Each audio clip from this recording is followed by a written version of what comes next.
दोस्तों नमस्कार, स्वागत है आप सभी का। अगर फिर से चले जानते हैं राजस्थान की ताज़ा खबरों को, लेकिन उससे पहले अगर आपने अभी तक इस चैनल को सब्सक्राइब नहीं किया तो सब्सक्राइब कर लें, जिससे कि आपको राजस्थान की ताज़ा खबर रोजाना मिलती रहे। सबसे पहली बड़ी खबर, राजस्थान में बीजेपी के सीएम फेस पर सियासत तेज। विधानसभा चुनाव से पहले होगा बड़ा फैसला। राजस्थान बीजेपी में विधानसभा चुनाव के लिए वसुंधरा राजे पार्टी का सीएम चेहरा नहीं होगी। अब तक के फैसले से यह तकरीबन तय माना जा रहा। हालांकि राजे और उनके समर्थकों की आखिरी उम्मीद चुनाव अभियान समिति पर टिकी है। पार्टी ने राजस्थान विधानसभा चुनाव के लिहाज से 3 अहम फैसले किए हैं। पहला, बीजेपी राजस्थान में एक नहीं बल्कि 4 परिवर्तन यात्राएं निकालेगी। साथ ही साथ बीजेपी ने 2 कमेटियों का ऐलान भी कर दिया है। बड़ी खबर, राजस्थान चुनाव से पहले भीम आर्मी चीफ चंद्रशेखर ने भरी ओंकार। दलित वोटों को साधने के लिए करेंगे बड़ी रैली। राजस्थान में कुल आबादी का लगभग 17 से 18% दलित समुदाय है, इसलिए आगामी विधानसभा चुनाव में यह वर्ग निर्णायक भूमिका निभाएगा। इसलिए कांग्रेस हो या बीजेपी, सबकी नजर दलित वोट बैंक पर है। यहाँ तक कि बसपा भी दलित वोटों के जरिए राजस्थान में अपनी जमीन तलाशने में कामयाब रही है। ऐसे में भीम आर्मी प्रमुख और आजाद समाज पार्टी प्रमुख चंद्रशेखर आजाद भी दलित वोट हासिल करने के लिए 20 अगस्त को जयपुर में सामाजिक न्याय सम्मेलन करने जा रहे हैं। जयपुर के मानसरोवर मैदान में होने जा रहे सामाजिक न्याय महासम्मेलन के जरिए चंद्रशेखर आजाद रावण आगामी चुनाव में ताल ठोकेंगे। उसी मंच से चंद्रशेखर दलित उत्पीड़न को लेकर कांग्रेस सरकार को घेरने की योजना बनाएंगे। बड़ी खबर, बसपा के नेशनल कोऑर्डिनेटर आकाश आनंद इस वक्त चर्चा में है। आकाश आनंद को पार्टी की तरफ से राजस्थान विधानसभा चुनाव की कमान सौंपी गई है, क्योंकि राज्य के में साल के अंत में विधानसभा चुनाव होने वाले हैं। इसी को लेकर बसपा पूरे दमखम के साथ चुनाव प्रचार में लगी है।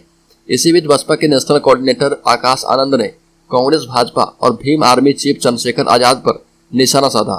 जनसभा को संबोधित करते हुए आकाश आनंद ने कहा कि आप लोग क्यों डरते हैं जब तुम्हारे सिर पर उस शेरनी यानी मायावती का हाथ है। आनंद ने कहा कि हम सभी बहुजन समाज पार्टी से हैं। हम लोगों को कभी ना तो रुकना है और ना ही कभी झुकना है। बड़ी खबर, अगर माता पिता का ठीक से नहीं रखा ख्याल तो संपत्ति से होना होगा बेदखल। राजस्थान हाईकोर्ट का फरमान।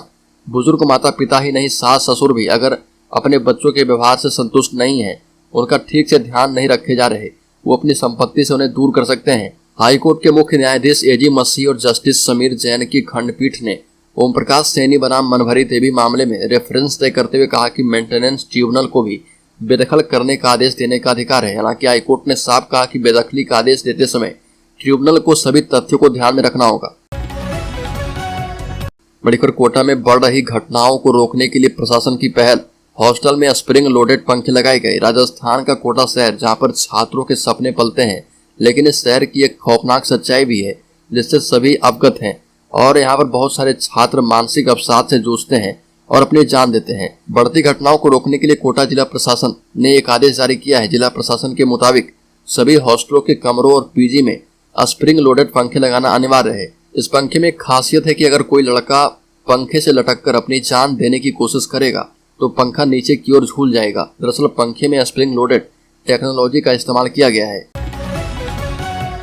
बड़ी खबर, कांग्रेस नेता दिनेश मीना की निर्मम हत्या के पीछे कौन। बता दें कि राजस्थान के 12 जिले का अटरू थाना क्षेत्र भारी बवाल मच गया और बवाल हुआ ब्लॉक कांग्रेस महासचिव दिनेश मीना की मौत होने के कारण। इसके बाद इलाके के आक्रोशित लोगों ने लोक परिवहन बस में आग लगा डाली। कई अन्य वाहनों के साथ तोड़फोड़ की गई। सोशल मीडिया पर दिनेश की मौत के बाद दिनेश को न्याय दो नाम से हैशटैग भी वायरल हुआ। 24 जुलाई की शाम 12 के मोटपुर थाना क्षेत्र में पड़ने वाले गांव झारखंड के रहने वाले कांग्रेस नेता दिनेश मीना, उनके चाचा मोहनलाल मीना, लखन मीना और सुरेंद्र मीना सहकारी समिति के चुनाव के लिए पास के बमोरी गांव गए थे। बीकानेर से जैसलमेर पेशी के लिए निकला था कांस्टेबल। रामसरोवर तालाब में तैरती मिली लाश। राजस्थान के जैसलमेर के रामदेवरा में सुबह एक पुलिस कांस्टेबल का शव रामसरोवर तालाब में तैरता दिखा। सुबह तालाब पर मौजूद लोगों के द्वारा लाश दिखने पर पुलिस को सूचित किया गया, जिसके बाद पोखरन अतिरिक्त पुलिस अधीक्षक गोपाल सिंह भाटी, डिप्टी कैलाश बिश्नोई, रामदेवरा थानाधिकारी खम्मा राम मई जाप्ता मौके पर पहुंचे और शव को बाहर निकलवाया। इसके बाद शव को रामदेवरा अस्पताल की मोर्चरी में रखवाया गया है। राजस्थान में पुराने जिलों के आधार पर होंगे चुनाव। 33 रिटर्निंग ऑफिसर ही बनाएगा निर्वाचन आयोग। निर्वाचन आयोग कुछ समय बाद होने वाले विधानसभा के चुनाव पुराने जिलों के मुताबिक ही करवाएगा। आयोग ने राज्य में 33 जिला निर्वाचन अधिकारी ही नियुक्त करने का निर्णय किया है। नए जिलों के कलेक्टर भी पुराने जिले यानी कि विभाजन से पहले जिलों में नियुक्त कलेक्टर के अधीन रहकर चुनाव प्रक्रिया में सहयोग देंगे। मुख्य निर्वाचन अधिकारी प्रवीण गुप्ता ने बताया कि पुराने जिलों के कलेक्टरों के हाथ में ही विधानसभा के चुनाव की पूरी बागडोर रहेगी। बड़ी खबर हिमाचल प्रदेश में भारी बारिश भूस्खलन पर सीएम गहलोत ने जताई चिंता, 15 करोड़ मदद राशि की घोषणा। हिमाचल में भारी बारिश और भूस्खलन को देखते हुए राजस्थान के सीएम अशोक गहलोत सहानुभूति जताई है, साथ ही उन्होंने मदद का आश्वासन दिया है। हिमाचल प्रदेश में प्रभावित लोगों के लिए 15 करोड़ रुपए की सहायता राशि देने की घोषणा की है। ट्वीट कर इस बारे में जानकारी दी सीएम अशोक गहलोत ने ट्वीट करके कहा कि हिमाचल प्रदेश में भारी बारिश और भूस्खलन से बनी मुश्किल परिस्थितियों में पीड़ित लोगों की मदद के लिए राजस्थान सरकार की ओर से 15 करोड़ रुपए की सहायता राशि दी जाएगी और हम सभी राजस्थानी इन विकट परिस्थितियों में हिमाचल वासियों के साथ हैं। बड़ी खबर राजस्थान पहुंचे भाजपा के 200 विधायक, हर सीट पर रिपोर्ट कार्ड होगा तैयार, टिकट पर पड़ेगा असर। बता दें कि ये विधायक 4 राज्यों से राजस्थान पहुंचे हैं, जिनमें से अधिकतर विधायक उत्तर प्रदेश और गुजरात के हैं। इनकी ड्यूटी राजस्थान में लगाई गई है। राजस्थान की कुल 200 विधानसभा सीटों की जिम्मेदारी दूसरे राज्य के विधायकों को दी गई है, जिन पर वो विस्तारक की भूमिका निभाने वाले हैं। चुनाव तक अपनी अपनी सीट से ये विधायक दौरा करते रहेंगे। इन विधायकों का डेरा फिलहाल राजस्थान में 7 दिनों तक के लिए है। 7 दिन ये विधायक यहीं रहेंगे और फीडबैक तैयार करके केंद्रीय नेतृत्व को सौंपेंगे। बड़ी खबर अलवर में फिर से मॉब लिंचिंग, 1 की मौत 2 घायल, 4 लोग हिरासत में लिए गए। अलवर जिले के बानसूर इलाके में मॉब लिंचिंग की वारदात सामने आई है। लकड़ी काटने गए समुदाय विशेष के 3 युवकों के साथ 8 से 10 लोगों ने मारपीट कर दी। घटना में एक युवक की मौत हो गई। राजस्थान के अलवर जिले के बानसूर इलाके के हरसोरा थाना इलाके में मॉब लिंचिंग की वारदात सामने आई है। इस घटना में एक व्यक्ति की मौत हो गई। बताया जा रहा है कि लकड़ी काटने गए विशेष समुदाय के 3 युवकों के साथ भीड़ ने जमकर मारपीट की।